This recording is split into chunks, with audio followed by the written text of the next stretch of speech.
Et bonjour les amis turfistes, c'est Simon, j'espère que vous allez bien, que vous êtes bien installés et que vous êtes quoi noter les tuyaux. Bas en or choco favo tocard du jour et mon prono pour le quintet de ce mercredi. Allez, on n'oublie pas le petit pouce pour le quintet du jour qui se court à Cagnes-sur-Mer sur les 2000 mètres de la PSF. Il va y avoir du sport sur l'échafaudage, hein. Il y a les 4 ans plus les vieux. Et certains ont bien couru dans les courses références sur cette piste récemment. Il y avait un quintet référence hein, avec les 4 ans, un autre quintet référence avec l'échevaudage. Bref, on a de quoi un peu étudier tout cela. Néanmoins, c'est un quintet très ouvert. Allez, c'est parti pour l'étude des partants.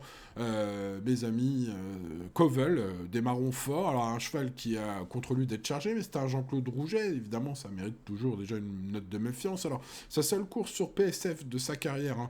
Il a fini 6ème sur 12, c'est pas super, mais c'est pas nul, hein. Elle était pas si mauvaise, une sortie où il a fini correctement en retrait ce jour-là. C'est sa seule course sur PSF, il a couru seulement sur le gazon. La dernière fois, il a fait une bonne fin de course sur 1500 mètres gazon. On est donc un cheval qui affronte ses aînés pour la première fois, qui porte du poids tout en haut du tableau. Voilà, alors vous l'aurez peut-être compris, hein, il y a du pour, il y a du contre. Je vais le mettre un peu plus loin dans mon prono.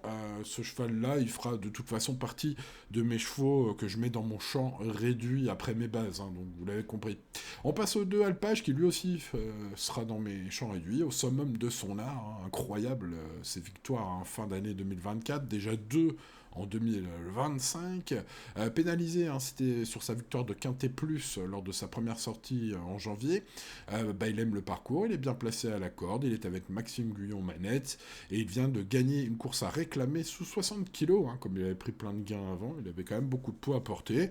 C'est donc une forme sûre pour ce cheval-là qui peut viser une place, peut-être désormais barré pour la gagne. En tout cas, c'est un bon cheval, hein, ce numéro 2. Passons au numéro 3, Loman. Oubliez sa dernière sortie, hein, c'était, vous savez, cette fameuse course là où la piste était tellement spongieuse qu'ils ont fini sur 500 mètres. Le gagnant ce jour-là passait le poteau, il y en a qui n'arrivaient pas encore dans la ligne droite. Bref, voilà, faut rayer son zéro. Voilà, il sert à rien dans le cadre de l'étude du quintet de ce mercredi. Réhabilitation espérée par Christophe Escudé, sachez-le, je l'ai lu. Mais je trouve un poil chargé, un Luman, désormais suite à sa victoire fin 2024. Voilà, on va pas l'interdire non plus. Passons au numéro 4, Saint-Etienne. Allez, c'est mon choco du jour, ce numéro 4. Je pense sincèrement à une course 100% pipeau la dernière fois, hein, son jockey Hugo Journiac, qui aujourd'hui est remplacé par Clément Lecoeuvre hein, pour ce mercredi, n'avait jamais cherché à défendre l'argent des parieurs, à mon avis. Ce n'est que mon avis, il n'engage que moi. Mais bon, voilà, hein, ce jour-là, je vous le recommande en confiance. Je pense que peut-être le fait de vous l'avoir conseillé et qu'il a fait le petit tour à la corde derrière m'a un peu énervé. Donc, voilà, mon avis vaut que ce qu'il vaut, les amis, bien sûr. Mais bon, quand on voit que Yann Barbero, son coach, hein, ne parle pas à la presse, voilà. Hein. Autre fait aussi, les chevaux à Gérard Augustin Normand performent pas trop et je trouve que leurs chances sont pas forcément défendues. En tout cas, les chevaux courent plutôt en retrait, courent plutôt en deçà de leur vrai niveau depuis quelques mois. Bref, que se passe-t-il un peu pour cette Kazakh? Bon, écoutez, tout cela, ce sont des choses que l'on va tenter d'oublier aujourd'hui avec Saint-Etienne, ce numéro 4, puisque au papier, jugé sur ce qu'il a fait avant, bon, je vais pas reprendre tout ce que j'ai dit la dernière fois sur lui, je pense qu'il a vraiment une première chance, même si évidemment il faut que le parcours se passe bien. L'excuse, hein, la dernière fois, c'est qu'il a eu le mauvais parcours, qu'il n'a pas pu se dégager, mais enfin bon, quand on est avant-dernier à la corde, entrée de ligne droite, voilà, le mauvais parcours, on se le crée un peu hein, quand même, hein, lorsqu'on a un cheval à 4 contre 1 dans un quintet, enfin, je veux dire, à un moment donné, il faut arrêter de me prendre pour des débiles, voilà, il est à 4 contre 1, on voit un peu, quoi. Essaye au moins. Bref, c'est comme ça, bon, vous voyez, j'étais un peu énervé ce jour-là, après les courses restent les courses, hein, ça, un jour c'est pour nous, un jour c'est pas pour nous, l'important c'est de s'y retrouver sur le long terme, les amis.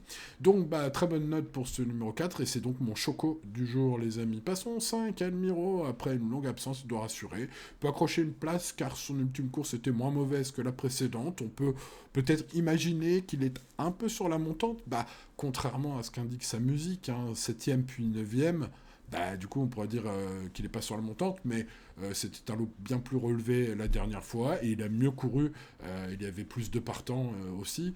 Donc sa 7ème place était très mauvaise. Sa 9ème place est plus encourageante. Voilà, pour ceux qui veulent aller chercher des outsiders incroyables. Passons au numéro 6, Gant, je ne sais pas comment on dit. Bref, ce numéro 6 est un fils de Manduro. Il n'a que 4 ans, mais réalise une carrière de toute beauté. Il a une ligne avec Forever Given, le 9, qui m'interpelle. J'y crois à ce numéro 6. Je veux le garder tout près de mes bases. Passons au numéro 7, Gaydar. Bonne condition et confirmé sur le parcours, comme le prouve son accessible d'honneur dans le quintet référence sur le tracé du jour. C'était le 15 janvier dernier. Tous les feux semblent au vert, foncé. Rien à redire sur ce numéro 7, Gaydar. Eh bien, écoutez, ce sera tout simplement ma base en or pour ce mercredi, le numéro 7, Gaydar. Bozio, numéro 8, sera mon tocard du jour, avec un cheval qui était à 3 contre 1 l'avant-dernière fois. 15 contre 1 la fois d'après, aujourd'hui il sera probablement à plus de 20 contre 1 à mon avis. Souvent là, quand personne ne l'attend, bien évidemment ce cheval doit compter sur un rythme très soutenu pour placer sa pointe de vitesse. Mais voilà, on ne l'attend pas. Allez savoir, peut-être qu'aujourd'hui on sera motivé avec Anthony Crastus, avec ce 8. C'est mon tocard du jour, mon coup de poker.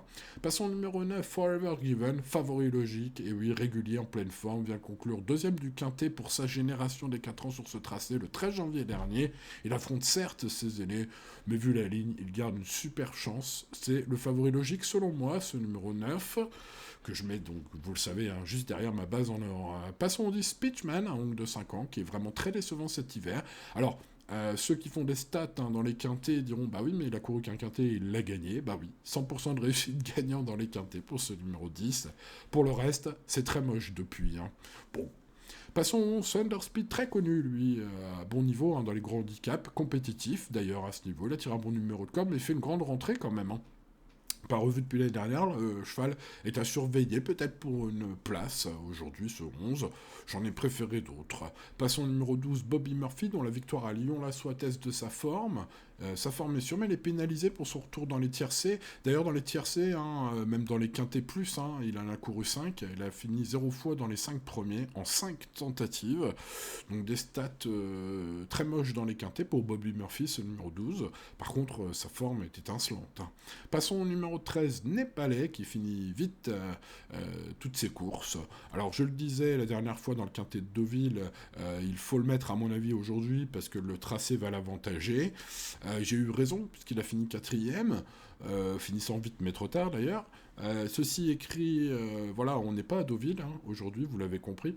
Nous sommes à Cagnes-sur-Mer. Alors, c'est plutôt les chevaux offensifs qui ont brillé cette saison. Maintenant, voilà, Christian Desmureaux, son jockey est en grande forme, il mérite de figurer dans un champ réduit. Le numéro 14, Apollino, figure un peu de gros outsider aujourd'hui. Alors, j'ai quand même noté, parce que vous le savez, je fais le papier complet, que son tempérament offensif lui a permis parfois voilà, de doubler certains chevaux plus forts que lui, enfin de doubler, de devancer à l'arrivée certains chevaux plus forts que lui, mais qui avaient un peu le mauvais parcours derrière. Voilà, l'avantage pour les chevaux offensifs, c'est que voilà, ils dépendent pas voilà, leur destin étant entre leurs mains. Il aura son destin en main, ce 14. Maintenant, dans ce lot, je le vois pas. Passons au numéro 15, Denia, évidemment, bonne finisseuse, à la note de toute la France, la dernière fois, les journalistes et tout, pour une belle fin de course. Alors, Denia a eu le bon parcours, a été une bonne note, c'est vrai. Je vais mettre que dans mes champs réduits parce que c'est vraiment un cheval qui affronte un bon lot, de nouveau, et a besoin du bon parcours. Voilà. Après, chacun son avis. Peut-être que certains le mettront plus haut que moi. Dites-moi dans les commentaires si ce numéro 15, vous le retenez très haut avec Eddie Ardouin aujourd'hui, ou si vous faites comme moi dans le champ réduit, ou si vous tentez une impasse risquée. On termine cette étude par le 16, Linfan Summer, qui monte très fortement de catégorie après une pénalité. Elle est en grande forme, comme le prouve sa victoire la dernière fois. C'était dans le prix du col du Clapier, si je me souviens bien. C'était sur ce tracé à Cagnes, sur les 2000 mètres du jour. Donc pas hors d'affaire. Il faudra quand même que Linfan Summer montre une valeur plus élevée que tout ce qu'elle a montré dans sa carrière, puisque son ultime ligne ne nous indique pas une première chance pour ce mercredi. Bon, maintenant, voilà, c'était vraiment pas nul la dernière fois. Bon, écoutez les amis turfistes, nous avons vu tout cela ensemble. J'espère que vous avez pris les bonnes notes au cours de cette vidéo. Je vous rappelle simplement mes 4 chevaux de base ici, hein, donc et les raisons pour lesquelles je les ai gardés très haut. Ma base en or, c'est le numéro 7, Gaïdar, un pensionnaire de Gérard Mosset, piloté par Jérôme Moutard aujourd'hui, qui détient à coup sûr une superbe chance. Mais il faudra bénéficier d'un bon déroulement de course, les amis, ça reste une course, voilà, restons raisonnables. C'est mon préféré. Il y a de l'opposition avec l'implacable favori du jour, Forever Given, hein, qui affronte ses aînés, mais garde une super chance sur sa ligne du quintet référence du 13 janvier. Voilà, on a la ligne pour Gaïdar le 7, hein, le 15 janvier ici même. On a la ligne récente aussi du 13 janvier pour Forever Given le 9. Bref, vous m'avez compris. Ce sont des chevaux quand même assez logiques en tout cas. Pour un choco, Saint-Etienne, hein, je le disais, un course un peu pipeau la dernière fois, ça pourrait être un joli choco si on est décidé hein, du côté du jockey à lui donner sa chance un peu aujourd'hui, contrairement à la dernière fois. Et puis mon coup de poker, mon tocard du jour, c'est Bozio, le numéro 8, 3 contre 1 la dernière fois, 15 contre 1 la dernière fois, aujourd'hui probablement plus de 20 contre 1. C'est toujours un bon cheval, rien n'a changé. Simplement, il lui faut le bon parcours. Donc, on va croiser les doigts pour ce coup de poker incroyable. Hein, ce numéro 8, voilà, qui va être à cote magnifique. Voilà, espérons un bon parcours. Donc, on a le 7, le 9, le 4 et le 8. Mes 4 tuyaux, les amis. J'espère qu'ils vont bien se comporter parce que c'est un quintet très ouvert. Alors, si on avait déjà bien choisi ses bases, hein, ça pourrait être sympa. Derrière, je retiens le 6, le 2, le 1 et le 13, comme vous le voyez. Je mets aussi le 15, hein, Denia. Dites-moi dans les commentaires ce que vous en faites de Denia, hein, pour les raisons que je vous ai expliquées dans cette vidéo. N'hésitez pas à me dire si vous gardez ce 15 plus haut. Moi, je mettrai dans mon champ réduit, hein, avec, pour rappel, les amis, hein, un ticket avec 4 chevaux en base et 5 chevaux associés. Par exemple, hein, les amis, en vrai, j'en rajoute toujours un ou deux quand même avec les dernières minutes, voilà, les cotes au moment de jouer, voilà. Hein, il y a des petits mix hein, possibles hein, sur mes jeux réels. Je rappelle que j'enregistre cette vidéo, les amis, il est 8h, nous sommes le 18 février, hein, et là j'enregistre pour le quintet de ce mercredi 19 février. Donc il y a une journée et demie qui se passe, donc il y a le temps encore de faire quelques choix, et puis souvent je fais aussi un deuxième ticket, hein, les amis. En fait, je fais un peu ce que je veux, puisque c'est mon argent, donc voilà.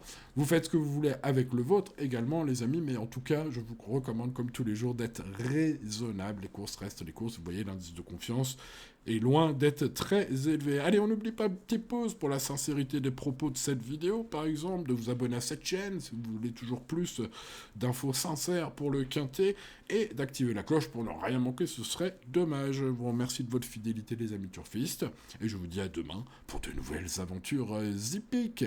Ciao, ciao.